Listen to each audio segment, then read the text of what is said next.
اور کوئی وجہ نہیں ہے، ڈسپلن ہے. اب ڈسپلن کا ہم کوئی فوجی تو نہیں ہے کہ ہمیں کہیں آسان باش ہوشیار دائیں پھر بائیں چل. سیاست میں ہم رہتے ہیں اور یہ ڈسپلن کم وقت میرے لیے جو ہے بار بار پڑکتا ہے. کسی اور پہ بھی جو ہے نا یہ ڈسپلن جو ہے اس کی ڈنڈی نازل ہونی چاہیے نا. اب یہی ڈسپلن کے نام پہ اور لوگوں کا بھی ان قریب میرے خیال میں اچھا کچھ نہ کچھ حساب کتاب ہونے جا رہا ہے. کون ہو سکتے؟ کوئی نام لیں گے آپ کا اندازہ یا آپ کی خبر؟ ویسے میری ذاتی رائے یہ ہے، پہلا ٹارگٹ تو مجھے شیخ وقاص صاحب نظر آ رہے ہیں. اچھا، شیخ وقاص کو نکال دیا جائے گا پارٹی سے آپ کے بعد؟ میرا خیال یہ ہے کہ اگر نکالا نہیں جائے گا تو چھوڑا بھی نہیں جائے گا. شیخ وقاص کے بارے میں کہہ رہے ہیں. اچھا، اور کوئی دوسرا نام؟ نہیں، اور بھی نام ہیں، لیکن بات یہ ہے نہیں نام دیکھیں مرزا صاحب، آپ نے بڑا سمارٹلی شیخ وقاص کا نام لے دے، باقی نام چھپا لیے. نہیں، میں یہ کہہ رہا ہوں، خیر ہے ابھی تو میرے پارٹی سے کوئی جھگڑا نہیں ہے، لیکن میں شیخ وقاص سمیت تمام دوستوں کو کہنا چاہتا ہوں کہ ظلم اور جبر اور بغض اور کینے کے خلاف کل کے بیان دینا چاہیے، یکجاں ہونا چاہیے. یہ سب اگر ہم اس وجہ سے ڈرے کہ یہ کالی بریگیڈ ہمارے پیچھے لگ جائے گی یا یہ لوگ جنہوں نے میرے ساتھ یہ کیا وہ ان کے پیچھے پڑ جائیں گے، پڑھنا تو انہوں نے ہے، تو لہٰذا آج ہی اکٹھے متحد ہو کے ایک یکجا ہو کے خان کے سامنے بتا دیں کہ یہ ڈرامہ بنایا ہوا ہے، آپ کے کان میں باتیں ڈالتے ہیں اور بے بنیاد لغو. آپ کو پتہ ہے انہی لوگوں نے ملی بھگت سے کے پی میں تقریباً 10 وزراء کو بے توقیر کیا، ان کو ہٹوایا اپنے مناصب سے. ہاں بخواہ میں اب ہر ایک کا اپنا حلقہ ہوتا ہے، میرا اپنا حلقہ ہے، میرا ایک بہت بڑا قبیلہ ہے، اور اس قبیلے کے لوگ جو ہیں مجھ سے پوچھتے ہیں کہ کیوں آپ کے ساتھ ایسا ہو رہا ہے، اور خواہ میں پھر اگر کوئی آپ کی باتیں آپ کے خلاف باتیں کی جاتی ہیں تو اتنی جلدی وہ باتوں میں آ جاتے ہیں. ویسا تو کانوں کا کچا بندہ کرتا ہے. قید تنہائی کا شکار ہے، میڈیا تک رسائی نہیں، سٹیک ہولڈر تک رسائی نہیں، ورکر تک رسائی نہیں، اور مکمل لیڈرشپ تک رسائی نہیں. محدود لوگ آتے ہیں، وہی لوگ جو یہ کروا رہے ہیں، اور آتے ہیں اور اپنا جو ہے اپنا فطور ان کے ذہن میں ڈالنے کی کوشش کرتے ہیں. ایسی صورتوں میں ان پہ کانوں کے کچا ہونے کا الزام تو نہیں لگ سکتا ہے نا. وہ اگر باہر ہوتے ساری دنیا کو اچھا مربت صاحب یہ بتائیے گا، مربت صاحب ہمارے ساتھ ہیں، مربت صاحب ذرا یہ بتائیے گا کہ جو قومی اسمبلی میں آپ ہی کے کہنے پہ جو حکومت سے جو مذاکرات شروع ہوئے تھے، پھر اسی مذاکراتی ٹیم میں آپ ہی نہیں تھے، یہ بات بھی سمجھ نہیں آئی.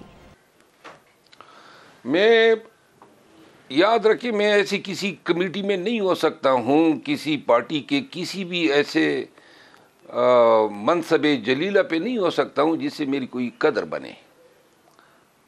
تو لہٰذا میں کہیں پر نہیں ہوں پارٹی میں. اب دیکھیں بس میں نہیں رہ گیا ہوں، باقی جو ہیں انہوں نے مجھے وہ کہتے ہیں نا کک چھوڑا ہوا ہے. اچھا، پارٹی میں سب سے زیادہ پرابلم آپ سے کس کو ہے؟ ان کو ہیں جو خود بھی کچھ نہیں کر سکتے ہیں اور دوسروں کو بھی کام نہیں کرنے دے رہے ہیں. مربت صاحب میرے ساتھ موجود ہیں، آپ سے ملاقات ہوگی شارٹ بریک کے بعد.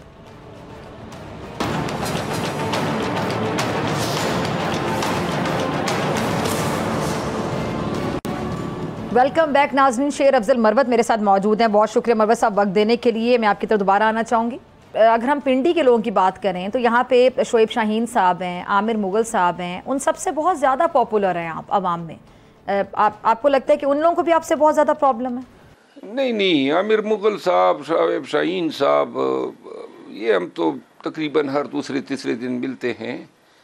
ان بیچاروں کے ساتھ میرا کوئی مقابلہ نہیں ہے، وہ تو میرے دوست ہیں. اور عامر مغل نے تو میرے لیے آواز اٹھائی ہے، اس نے تو باقاعدہ ٹی وی ٹاک شو پہ کہا ہے. میرا مسئلہ ان سے کبھی نہیں ہے. میرا مسئلہ جو ہے ان سے ہے جو در حقیقت پارٹی میں کوئی اختلاف کی آواز سننا نہیں چاہتے ہیں. وہ چاہتے ہیں کہ جو وہ کرتے پھرے اس پہ کوئی مخالفت نہ کرے. جس انداز میں وہ پارٹی کی تنابیں کھینچنا چاہیں کھینچنے دیں. اگر خان کے ساتھ وفاداری جو ہیں وہ نبھانی ہیں تو پھر تو غلط کو غلط کہنا ہوگا، میں نے بھی کہنا ہوگا، اور ہر اس شخص نے جو خان کے ساتھ وفاداری کا دم بھرتا ہے. اچھا مروت صاحب، آپ نے پارٹی آڈٹ کا مطالبہ بھی کیا اور خواجہ آصف صاحب کی بھی ایک سٹیٹمنٹ آئی ہے جو کہ بڑی الارمنگ ہے آپ کی پارٹی کے حوالے سے. جو پی ٹی آئی کے جو وکیل ہیں انہوں نے تقریباً 80 کروڑ سے زیادہ فیسیں وصول کی ہیں. تو آپ کا جو پارٹی آڈٹ کا مطالبہ تھا کیا اس کی وجہ بھی یہی تھی؟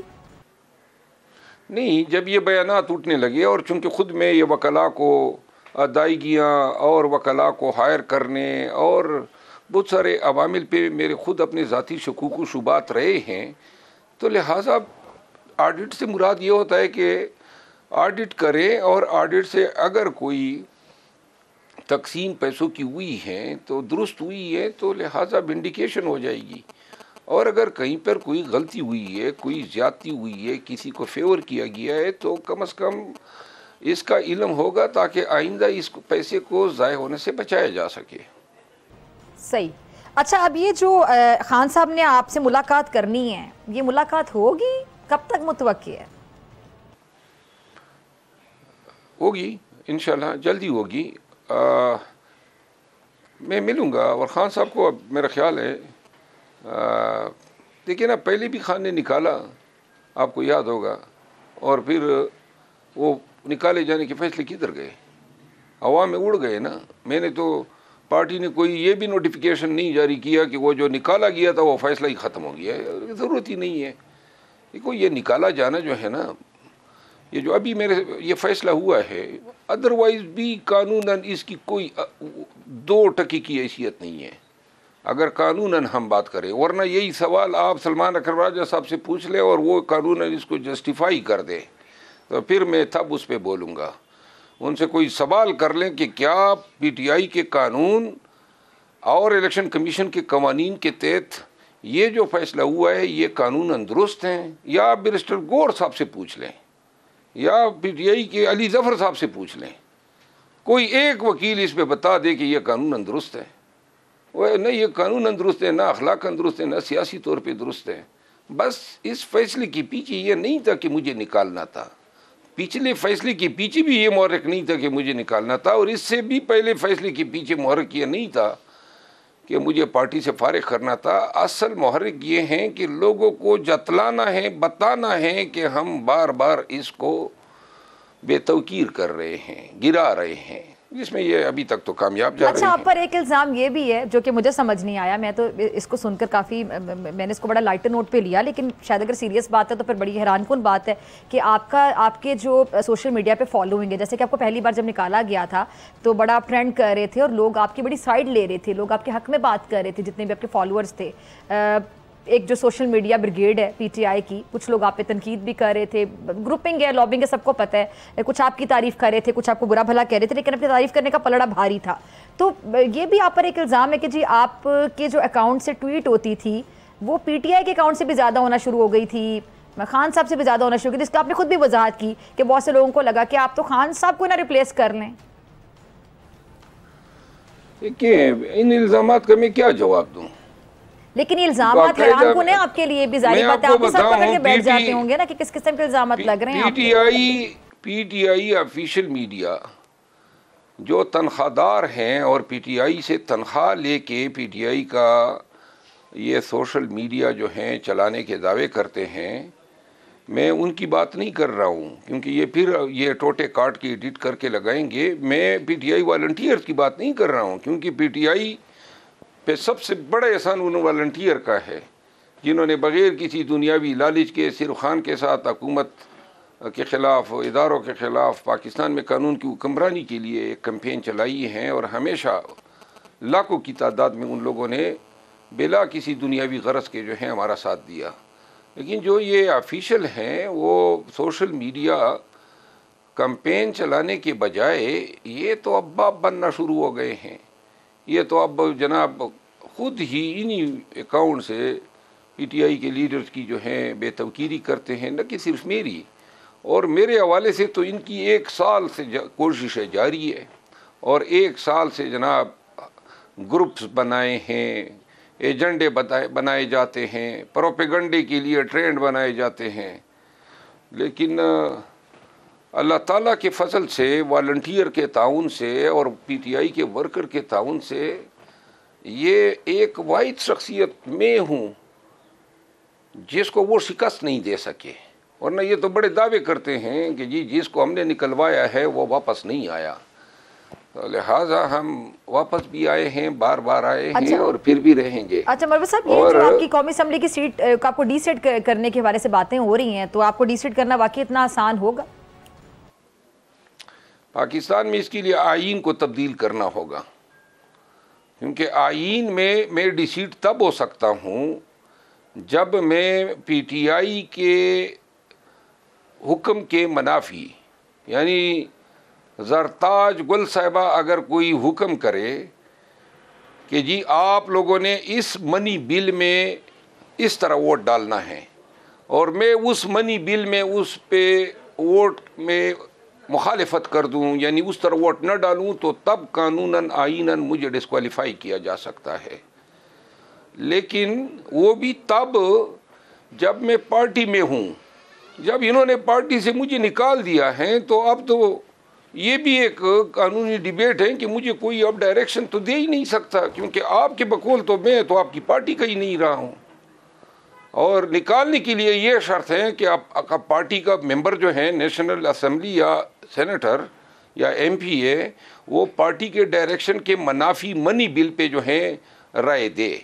لہٰذا وہ موقع نہ کبھی آئے گا اور نہ میں خان یا پی ٹی آئی کے خلاف کبھی ووٹ دوں گا۔ چلیں جی، بہت شکریہ۔ لاسٹ میں میں آپ سے جاننا چاہوں گی، شکریہ ادا کرنے سے پہلے، کہ خان صاحب سے جو آپ کی ایکسپیکٹڈ ملاقات ہے کب تک ہو جائے گی، اور آپ کو کیا لگتا ہے کہ آپ کنونس کر لیں گے خان صاحب کو؟ اور مجھے آپ کی ایک بڑی پرانی اسٹیٹمنٹ یاد آ گئی، بہت زیادہ پرانی تو نہیں، جب آپ کو پہلی دفعہ شاید پارٹی سے نکالا گیا تھا یا اس سے پہلے کی بات تھی غالباً، جب آپ نے خود یہ بتایا تھا کہ خان صاحب نے آپ کو کہا کہ لوگ تم سے جیلس ہونا شروع ہو گئے ہیں مروت، اور آپ ذرا کم بات کیا کریں، پارٹی میں آپ پاپولر ہو رہے ہیں، اس قسم کی کوئی بات آپ نے کی تھی۔ ذرا اس بات کے حوالے سے میں جاننا چاہوں گی کہ خان صاحب کو آلریڈی اس بات کا علم تھا کہ ان کی پارٹی میں جیلسی فیکٹر بہت زیادہ ہے، گروپنگ بھی ہے۔ یہ جب خان کے ساتھ جو ہیں، میں آپ کو ایک بات یاد دلا دوں، ادھر میں ایک سین میں آیا تھا، کراچی اور میرپور خاص اور حیدرآباد میں کمپین کر رہا تھا پارٹی کے لیے، اور کنونشن کر رہا تھا 9 مئی کے بعد، اگر آپ کو یاد ہو تو یہاں بڑے بڑے جلسے ہم نے کیے، تو میں نے آگے جانا تھا سکر کی طرف۔ اچھا، تو اچانک پارٹی کی طرف سے ایک نوٹیفیکیشن جاری ہو گیا یہاں اسلام آباد سے کہ اس کو فوراً خان نے بلا لیا ہے، اگر آپ کو نوٹیفیکیشن یاد ہو۔ اگلے دن میں خان سے ملنے کے لیے چلا گیا تو خان حیران تھا کہ بھائی یہ کس نے جاری کر دیا؟ تو یہ 2 نمبر کے کاتب ابتدا سے ہو رہے ہیں، وہ جس حضرت نے جاری کیے ہیں آج بھی بڑی کلیدی پوزیشن پہ براجمان ہے، اللہ کرے کسی دن وہ بول پائے۔ میرے دل میں ان کے ساتھ جو ہیں دو تو آپ بول دینا مروت صاحب، آپ تو بڑی سیدھی باتیں کرتے ہیں، آپ جب آپ کے ساتھ اتنی بے مروتی کا مظاہرہ کیا جا رہا ہے تو آپ کون سی مروت نبھا رہے ہیں؟ آپ یہ علی امین خان کی وجہ سے اس شخص کی حد تک میری زبان بندی ہے، اور نہ میرا بڑا جی کرتا ہے۔ چلے کوئی ہنٹ دے دیں کیا کون تھا جو آپ کے خلاف اس حد تک سازش کر رہا تھا؟ نہیں، بس کیا ہنٹ ہے، وہ پرانے زمانے کے فرعون کی طرح اس کی شکل ہے، بس یہی ہنٹ ہے۔ ٹھیک ہے، بہت شکریہ شیر افضل مروت صاحب، اپنے مخصوص انداز میں مروت صاحب نے جملے کو ختم کیا، بہت شکریہ جی آپ کا، اور ناظرین آپ سے ملاقات ہوگی بریک کے بعد۔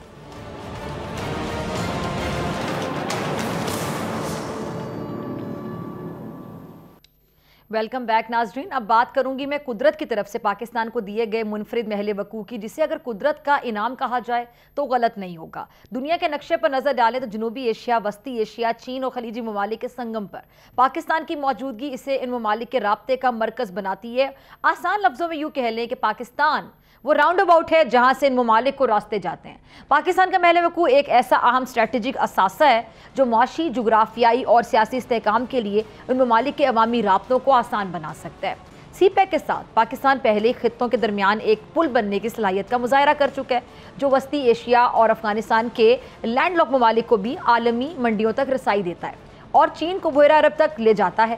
اچھا، پاکستان کی جغرافیائی جو پوزیشن ہے اسے کس طرح خطے اور دنیا میں ایک اہم کردار دیتی ہے، جسے نبھاتے ہوئے پاکستان کس طرح خطے میں خوشحال اور مثبت تبدیلی لا سکتا ہے، اس اہم موضوع پہ بات کرنے کے لیے میں نے پروگرام میں دعوت دی ہے chairman friends of China corporation Bayazid Qasi صاحب کو۔ سر بہت شکریہ قاسی صاحب جوائن کرنے کے لیے۔ قاسی صاحب، پاکستان کس طرح اپنے محل وقوع سے اپنی اور خطے کی اگر میں کوئی تقدیر بدلنے کے لیے کردار ادا کر سکتا ہے؟ ہماری جو جیوگرافک لوکیشن ہے اس کو ہم لوگ دوسرے ممالک کو کس طرح فائدہ پہنچا سکتے ہیں اور ان ممالک کو فائدہ پہنچاتے ہوئے ہم خود اس سے کیسے فائدہ حاصل کر سکتے ہیں. جیسے کہ ہمارے پاس جو پاک چین اقتصادی راہداری ہے, جو چائنا پاکستان اکنامک کوریڈور میں ہم لوگ بیلٹ اینڈ روڈ انیشیٹو کا جو حصہ ہے, جس کا فلیگ شپ پروجیکٹ سی پیک ہے, اس میں ہم لوگ چائنا کو لنک کر رہے ہیں روڈ کنیکٹیوٹی کے ذریعے. گوادر تک جا رہا ہے, جہاں سے فردر گوادر پورٹ سے وہ انٹرنیشنلی اپنے آپ کو اور ممالک کے ساتھ لنک اپ کر رہا ہے. اسی طرح اگر ہم بات کریں سینٹرل ایشین کنٹریز کی, جیسے کہ تاجکستان ہے, یا جو ممالک جو روس سے علیحدہ مطلب کہ وہ ریفرینڈم انہوں نے لیا ہے, جیسے چائنا ہو گیا, تاجکستان ہو گیا, افغانستان ہو گیا, ان سب کا جو واخان کوریڈور ہے وہ بھی کمنگ ٹورڈز پاکستان. اس کی جو اینڈ والی ایگزیکیوشن ہوتی ہے وہ پاکستان اس کو الاؤ کرے گا, انٹرٹین کرے گا, پاکستان اس کو سپورٹ کرے گا, ڈیولپ کرے گا, تب بھی اس کی کامیابی ہے. اچھا, کچھ عرصے سے واخان کا نام بہت سننے میں آ رہا ہے. یہ واخان کوریڈور کیا ہے؟ آسان الفاظ میں سمجھائے گا, پاکستان, افغانستان, چین اور تاجکستان کے لیے یہ اتنا اہم کیوں ہے؟ دیکھیں, بیسیکلی واخان جو ہے یہ افغانستان کا جو صوبہ ہے بدخشان, یہ واخان وہاں پر لوکیٹڈ ہے, جس کی تقریباً آپ کہہ سکتے ہیں کہ یہ ایک پٹی ہے جس میں تقریباً 64 کلومیٹر اس کی وڈتھ ہے اور 350 اراؤنڈ اباؤٹ 365 اور 385 کلومیٹرز کا یہ ایک سٹرپ ہے, جو کہ کنیکٹ کرتا ہے چائنا کو, تاجکستان کو اور افغانستان کو, اور پھر ہمارے جو یہ ہندوکش رینج ہے ہمارے گلگت بلتستان کی طرف سے یہ پاکستان کو. یہ ہمارا ایک یونیلیٹرل ایک آپ کہہ سکتے ہیں کہ ایک پلیٹ فارم ہے جہاں پر یہ سارے ممالک آپس میں انٹر لنکڈ ہوتے ہیں. تو یہ ایک اسٹریٹجیکلی بھی اگر آپ دیکھیں تو سب سے پہلے اگر جیسے یہ جو فنڈامنٹل اور جو سب سے بنیادی ایک نیڈ ہوتی ہے ڈیولپمنٹ کی, وہ ہوتی ہے ریجنل پیس. جب آپ ایک سے زیادہ ممالک ایک چیز میں کسی چیز سے بینیفٹ کر رہے ہوتے ہیں تو اس میں آپ کو سب سے پہلے یہ مد نظر رکھتا ہے کہ ان ممالک کے اندر جو ان کی اندرونی جو سچویشن ہے, سیکیورٹی سچویشن, وہاں پر آپ کو اقتصادی جو کام ہے اس کی اجازت بھی دیتی ہے یا نہیں. تو اس حوالے سے آپ کو پتہ ہے کہ ہمارا جو ہمسایہ ممالک میں جو افغانستان میں جس طرح پچھلے 30-40 سال سے, کیونکہ اس کا جو مین چونکہ لوکیٹڈ واخان افغانستان کے اندر ہے, تو افغانستان جو ہے نا اس کا ایک ڈائریکٹ ہوسٹ بن جاتا ہے ان تمام ممالک کو لنک اپ کرنے کے لیے.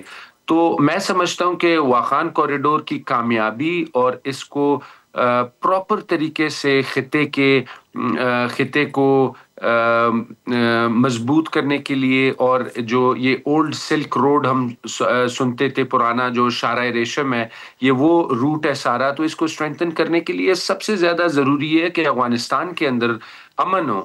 اچھا, کچھ ایسی خبریں بھی آ رہی ہیں قاصد صاحب کہ واخان کوریڈور پر پاکستان اور چین کسی منصوبے پر کام بھی کر رہے ہیں, اہم منصوبہ, اس کے بارے میں بھی ذرا گائیڈ کیجیے گا.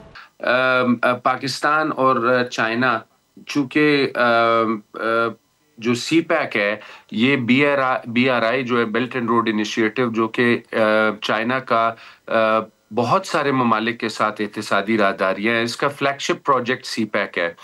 اور پاکستان, چائنا اور افغانستان کے جو یہ نئے تعلقات, ابھی یہ جو ٹرانزیشن آف پاور افغانستان کے اندر جو نئی انٹرم گورنمنٹ آئی ہے, ان کے اندر میڈیشن اور ان تعلقات کو اسٹیبلش کرنا اور اس کو ایک اقتصادی طور والا رخ دینا, اس میں پاکستان کا بہت بڑا کردار ہے جو پاکستان نے ان دونوں ممالک کے لیے ادا کیا ہے.